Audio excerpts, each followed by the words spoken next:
Namaste. May the blessings be.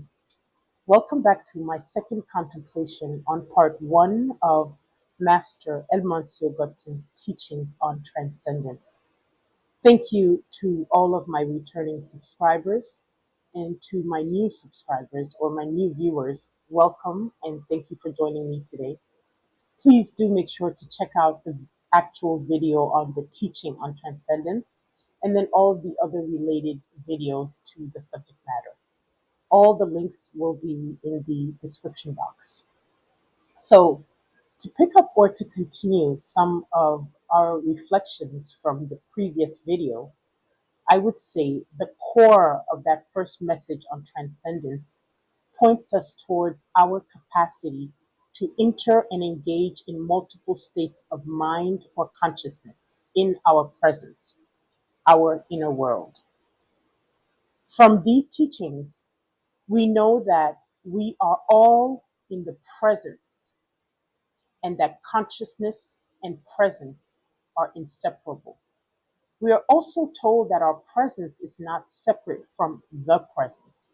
So, in our reflection, since the presence contains infinite states of consciousness, that means that infinite states of consciousness are also within our own presence, precisely because our presence, like the presence, is in the field of non-measurability. If we try to contemplate this from a day-to-day, more mundane perspective, how would we apply these teachings, or how could we apply these teachings to our everyday life? Well, here's a question for you.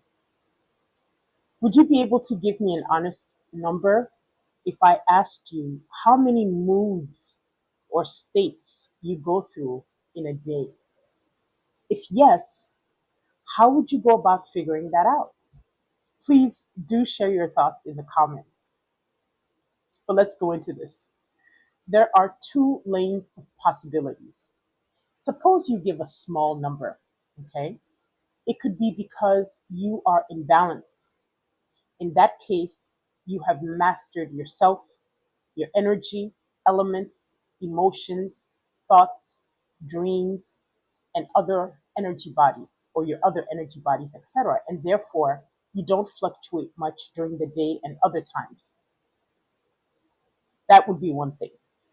If you give a big number of how many states and moods you're going through, you are like most people, where we fluctuate so many times during the day, affected by our experiences, especially those we perceive are out of our control. So then you could see how getting the tools to help you or us change our states of consciousness would be very useful. Wouldn't you agree? For example, naturally, the state of consciousness of joy is obviously different from the state of consciousness of fear. If you take yourself as an example and you do try this experiment and find a way to try to document how many different currents of emotion, phases, and states that you go through in one day, you will prove to yourself that the first part of this teaching of Master Godson's is true. Master Godson teaches how to transcend states and will take us through it, worry not. He will take us through it step by step and through all the levels, connecting all of the subject matters and topics in order to give a depth of understanding and a foundation from which over time you can thoroughly understand and use this knowledge practically. In a biblical parable, excuse me, in Romans 12:2, the first half of the sentence says, "Do not be conformed to this world, but be ye transformed by the renewal of your mind." I want to put a disclaimer out here straight from the get-go. I do not adhere to any religion. I will talk more about that in another video on that point. But seeing how religion has taken a hold on the world, many people's points of entry into the spiritual domain has occurred through the lens of religious teachings. And so for me, using these analogies in this respect, I find it to be helpful at times for that reason. On this channel, I will quote sometimes the Bible, the Quran. I will speak of Rumi and the mystical aspects of Sufism. I will talk about the Toltecs and many others. I will also share books and other authors whose teachings affirm the ancients' knowledge. I am particularly actually excited to continue exploring the world of quantum physics and quantum theories, and I am happy to invite you to explore these realms together. In a self evident manner, I believe, quantum physics weaves and intertwines between the mystical world, its ancient secrets, and modern science. One of the main value adds that I'm grateful and excited to share with you is the hopping around that I have done to pursue sacred knowledge and understanding. As almost all of the teachings tell and show us, we, our mental, undisciplined mind or monkey mind, is our worst adversary. The ancient Toltecs of Mexico even gave it a name. They call it the Yautu. The Egyptians called it the Sethian aspect of ourselves. Remember also, very vital, that all of these traditions found it important enough that they offer practices, meditations, purifications, and rituals in order for you to be victorious over yourself and pursue mastery. This victory is recognized in Egyptian wisdom as achieving the status of Horus, or the present inheritor and victor within all of us. Even with all this, in all areas of our modern society, its structures function based on logic and reason, which are the domain of the mind and not the heart. Therefore, we have grown up in a world that has empowered this part or aspect of ourselves, an ego, to morph into becoming our master, controlling us, our lives, our behaviors, and relationships.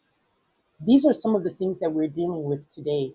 Many are trapped in states of consciousness and don't know how to get out.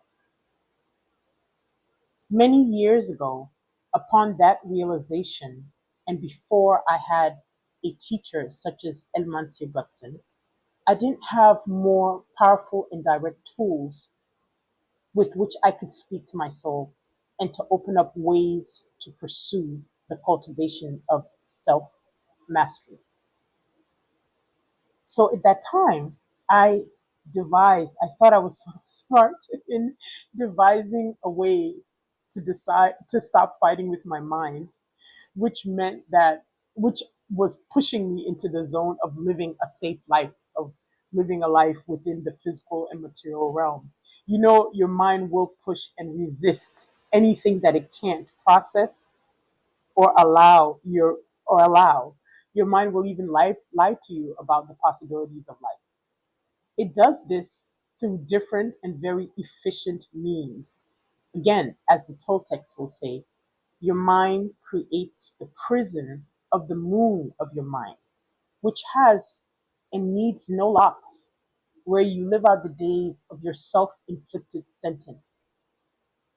This capacity of the mind to resist and refuse change may be one of the reasons that the more recent and different waves of knowledge, teachings, and workshops and techniques on manifestation or manifesting the life that you want have yet to work on a truly massive scale for many people. It seems to me that before we can command nature, nature demands through its laws and their governance that we first master ourselves and the elements and our world within. It demands that we operate from a position of equilibrium, as most of my teachers have all said. It demands that you grasp the reins of balance firmly in your hands. The only way to this balance is through yourself and your own limitations and all the stormy seas within you. I'm the first to admit that I'm still on that journey. Many of us are. But, excuse me, I digress. Before these sacred teachings, I crafted a plan and decided to prove to my mind that the spiritual world was real. I humbly asked life and spirit to show her truths to me from all the different angles possible, so that one day my mind would have too much proof to deny any of it. My mind would have proof also of what should not be denied. I figured if I could do that, my mind would allow me to contemplate these teachings in peace without resistance, and I could arrive at peace and unity or an agreement with my mind that we may walk one path, the spiritual path. Excuse me. So, because of that, I hopped around everywhere and everything.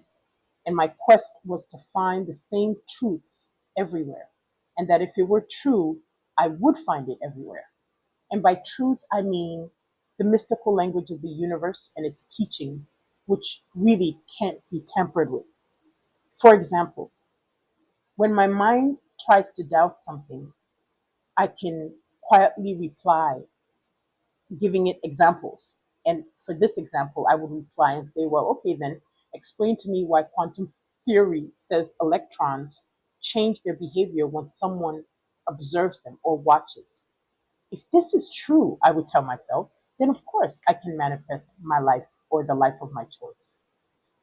These teachings, these ancient teachings, have endured for thousands and thousands of years and still remain. I feel that when we stand before that kind of validity, the validity of time and endurance of the knowledge of our ancestors, we should pause and listen. And if we are wise, in my humble opinion, we would explore. At least I thought so. And so on this channel, I also want to offer those discoveries and questions with you. My journey and process naturally are ongoing with the knowledge and teachings of my current teacher, Master Elmancio Godson.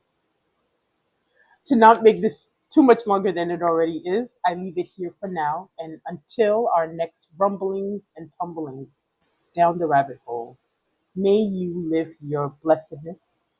May life beget the light, eternally the light.